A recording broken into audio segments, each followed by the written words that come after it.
ایک دن نا نبی پاک صلی اللہ علیہ وسلم نے صحابہ سے فرمایا کہ روزہ رکھو، نفلی روزہ تھا، اور میرے پوچھے بغیر، میری اجازت کے بغیر افطار نہ کرنا۔ کبھی کبھی تربیت کے لیے یہ کام کرنے چاہیے کہ آج سارے روزہ رکھیں گے، بھائی آج سارے نفل پڑھیں گے، آج سارے تلاوت کریں گے، یہ کام کرنے چاہیے۔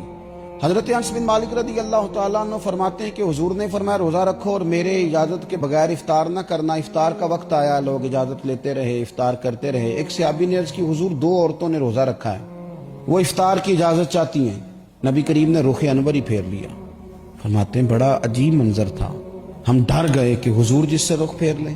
وہ دوسری طرف سے آئے، یا رسول اللہ وہ دو عورتیں افطار کی اجازت چاہتی ہیں۔ حضور نے پھر رخ پھیر لیا۔ وہ تیسری جانب سے آئے، حضور وہ افطار کی اجازت چاہتی ہیں۔ سرکار نے پھر رخ پھیرا، وہ سامنے آ کے کھڑے ہو گئے۔ فدا کا ابی و امی یا رسول اللہ، سونیا کرم نوازی کرے، وہ تو پیاس اور بھوک سے مر جائیں گی۔ نبی کریم علیہ السلام نے فرمایا انہیں بلاؤ۔ وہ جب آئیں حضور نے پیالہ منگایا، پیالہ آ گیا تو فرمایا اس میں قے کرو۔ انہوں نے قے کی تو اس میں جمع ہوا خون نکلا، گوشت کے لوتھڑے نکلے، اس میں بڑی بڑی عجیب چیزیں نکلی۔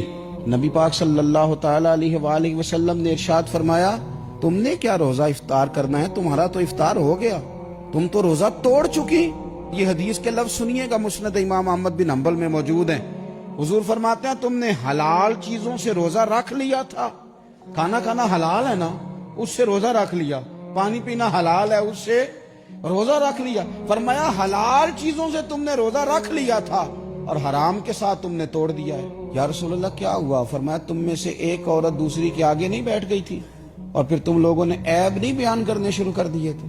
تم نے تو توڑ لیا روزہ جب تم نے عیب نکالے، چگلیاں کی، غیبتیں کی، تو یہ وہ گوشت ہے جو تم نے مرے ہوئے لوگوں کا گوشت کھایا تھا۔ تو نبی کریم صلی اللہ علیہ وسلم نے عملاً یہ ترغیب ہمیں دی کہ تمہاری عبادتیں بھی اس وقت حسین ہوں گی جب وہ غیبت سے پاک ہوں گی، تمہارے روزے بھی اس وقت خوبصورت ہوں گے جب تم غیبت سے بچو گے۔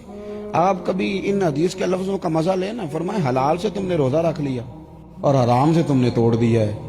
حلال جو چیزیں تھی وہ چھوڑ دی اور غیبت حرام تھی وہ چھوڑی نہیں، حلال سے روزہ رکھ لیا اور حرام کے ساتھ توڑ دیا۔ یہ انداز فکر حضور نے ہمیں سکھایا۔